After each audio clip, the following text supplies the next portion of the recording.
Non, parce que je pense que c'était un match important pour nous, surtout parce que Marseille l'a gagné. Il est arrivé proche à nous, 4 points. Alors, après ce match, avoir encore 7 points, il est très bon pour nous. J'ai changé parce que j'avais voulu mettre une équipe fresque sur le terrain.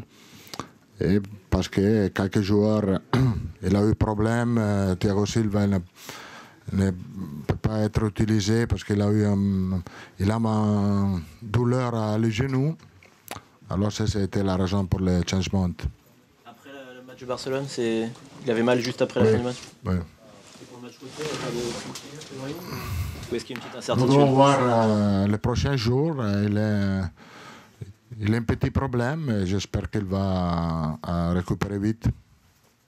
La sortie de Marco Verratti à la mi-temps, c'est un choix parce qu'il a pris un carton jaune un peu trop vite à votre goût. Parce qu'il joue in une position où le tackle, tu dois faire le tackle et prendre un carton jaune vide n'est pas bon. Alors pour éviter risque, pour ne pas prendre risque de notre carton jaune, pour jouer avec des joueurs, j'ai préféré remplacer. Ça vous donne des indications pour Barcelone justement? Est-ce que le fait qu'ils soient un peu tendus, ça vous empêche de le voir en titulaire par exemple? Non, je dois penser à les joueurs d'utiliser contre Barcelone pour le match de retour, mais Marco il est tranquille, il a fait son match, n'a pas eu bonne chance parce que si tu prends un carton jaune, peut-être que tu dois être remplacé quelquefois. Carlo, qu'est-ce que tu as pensé de la performance de Jérémy Ménez? Il a fait bien. Je pense que c'était la clé pour gagner cette match. Il a fait un but fantastique avec une qualité extraordinaire. Et alors, la performance était très bonne aussi. Il était utilisé à gauche. Et il a fait un bon travail aussi la première mi-temps. Est-ce qu'il a marqué des points dans l'optique du match à Barcelone ou c'est pas le problème? Moi, je connais très bien la qualité de Jérémy.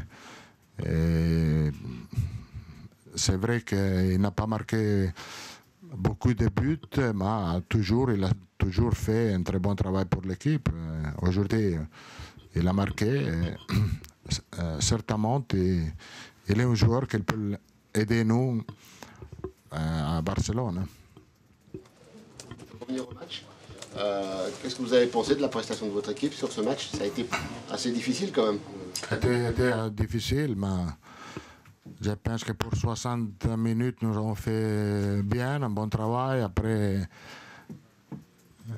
nous n'avons pas eu l'énergie physique pour contrôler l'avantage. Nous avons eu beaucoup de problèmes les dernières 30 minutes parce que Rennes il a poussé beaucoup, surtout sur le couloir. Et pour nous, était difficile de contrôler le jeu. Parce que Rennes il est une très bonne équipe, mon opinion. Est-ce que sur ce que tu as vu ce soir, sur la prestation de certains joueurs, ça peut te donner des idées nouvelles pour le match de Barcelone ou au contraire, c'est dans ta tête, l'équipe est déjà prête? Non, l'équipe il est déjà prêt. J'ai déjà seulement de choisir les joueurs pour commencer le match. Mais pas de nouvelles après ce match.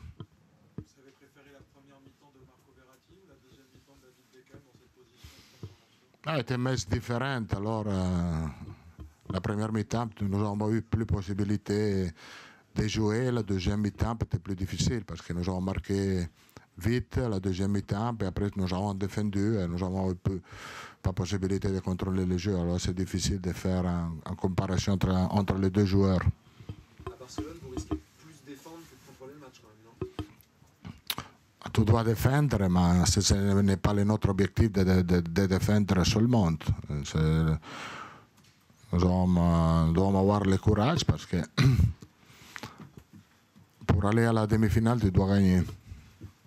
Est-ce que c'est difficile de préparer ce rendez-vous à Barcelone sans savoir si Messi va jouer ou pas? Non, je ne pense pas que nous devons penser à ces choses. Nous devons être focalisés sur le travail que nous devons faire sur le terrain à Barcelone, défensive et offensive. Rien de plus. Avec Messi ou sans Messi, c'est la même pour nous. Est-ce que vous avez des nouvelles à nous donner de Alex et Thiago Motta? Alex n'a pas de problème pour mercredi. Sur Thiago Motta, il a une décision de la dernière minute. Merci. Juste une dernière question. Maxwell enchaîne les matchs. Toujours avec la régularité. On parle beaucoup de Matuidi, mais il fait quand même une grosse saison sinon. Maxwell? Ouais. Oui, oui. Mais la chose officielle, il est que cette semaine, Matuidi il va récupérer. Parce que tout le monde attend la récupération de Matuidi, alors je peux dire à tout le monde que Matuidi il va récupérer, pas Maxwell. Cette situation, justement. Non, mais je l'accepte mal, non. Non, moi aussi, non. Mais moi, je suis dedans aussi. Non, moi aussi, j'accepte mal, bien sûr. On voudrait tous... ce soir, on aurait voulu battre le Paris Saint-Germain. Hein, voilà. Et on s'aperçoit qu'on n'est pas très loin. Mais on n'est pas très loin. Donc c'est ça qu'il faut accepter. Mais moi, dedans aussi, j'ai du mal à accepter, bien sûr. Voilà. Alors après, il faudrait qu'on soit... Si on est vraiment au complet, comme vous m'avez posé la question, bah oui, on peut poser des problèmes à beaucoup d'équipes. On leur a posé des problèmes ce soir. Mais moi, je serais heureux d'avoir 10 matchs comme ça par an à jouer. Ça voudra dire que le football français est en gros progrès. Parce qu'on apprend énormément dans ce genre de match, dans ce genre de confrontation. Alors on a un petit peu de regret. Alors quand on perd, on n'a pas de satisfaction quand on perd. Voilà, on aurait fait nul. Voilà, on n'aurait pas pris ce contre. On aurait fait 0-0. C'était un bon match. Voilà, on aurait marqué des premiers. Voilà, donc il y a des regrets. Pour s'appuyer là-dessus pour. Oui, mais bon, moi les joueurs savent à un moment donné que, ouais, pour Evian, je dirais pour les 7 matchs qui restent en championnat et pour la finale. Donc voilà, on sait que ça va être dur, on sait qu'on n'est pas favori en finale. Ben, on va essayer de déjouer les pronostics. C'est comme ça fait partie du jeu. On est un parti responsable parce qu'on a raté notre mois de mars. C'est pas le match de ce soir qu'on a raté. Hein. Voilà, on a raté le mois de mars. Alors après, on peut toujours expliquer ceci, cela, mais on l'a raté. Et puis on va essayer de réussir à... Vous avez quand même une arme que vous aviez en première partie de saison, c'est Pietropa, que vous n'avez plus. Il est fantomatique, Pietropa. Il est toujours à la canne. Vous êtes un peu sévère, je trouve, parce qu'il a fait 3-4 raids quand même intéressants, et notamment le raid de la fin de la première mi-temps. C'est un raid qui est presque celui de Menez, hein. Sauf qu'il lui décale Sadio, et Sadio qui revient sur son pied droit. Donc... Quand même, Ouais. On sait tous qu'il peut faire beaucoup plus. Voilà, mais qu'est-ce que je voulais que je m'en prive? Je peux pas. Donc voilà. Vous pensez qu'il peut revenir à...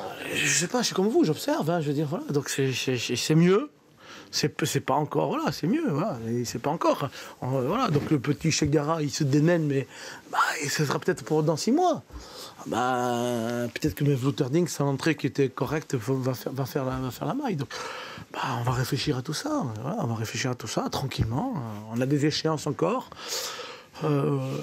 Si on m'avait dit en début de saison, vous allez arriver au mois de mai avec la possibilité de finir 7e, parce qu'on a encore cette possibilité-là, même si ça va être difficile, et de gagner la Coupe de la Ligue, peut-être que j'aurais signé quand même, hein, vu l'intersaison qu'on a eue. Donc voilà, il y a encore ce challenge-là. Donc. Alors après, on va y réussir ou pas, ça c'est la réponse dans les prochaines semaines. Oui. Il y a justement une mauvaise passe qui s'éternise. Est-ce que vous avez peur que, au bout d'un moment, ça rejaillisse sur les joueurs quand même? Parce que même je vous l'ai dit, la perte de confiance, oui, bien sûr, ça joue. On était timide au début du match. Après, on s'est un peu lâché, on était timide. On était très timide en début de match contre Saint-Etienne, ce qui fait qu'on a fait 20 minutes difficiles. Voilà, après, on est rentré dans le match, mais bon, des fois, c'est fini. Hein. Donc, le manque de confiance, c'est ça. On n'ose pas, on n'entreprend pas. La passe qu'on devait faire rapidement, on met 1 seconde de plus, elle est interceptée. C'est tout ça, la confiance. Voilà, on peut prendre des exemples, mais on le ressent, l'équipe. On n'ose pas, on est timide. On a des responsabilités à prendre, on ne les prend pas. On a des initiatives à prendre, on ne les prend pas. Donc, voilà, c'est ça. Mais bon, voilà, ça fait partie de l'apprentissage de cette saison. Donc, voilà, moi, je trouvais qu'il y avait un très très bon papier dans France Football, qui était plutôt critique, ce qui est logique dans la situation où on est, mais qui apportait des débuts de réponse. Voilà. Je trouvais que c'était intéressant, c'était un œil intéressant. J'ai trouvé ça intéressant. Je ne sais pas si vous l'avez lu. J'ai trouvé qu'il y avait des explications. Voilà, après, moi, je ne rentre pas dans les explications parce qu'on va trouver que c'est des excuses. Je parle que du match. Mais voilà. Voilà pour ce soir.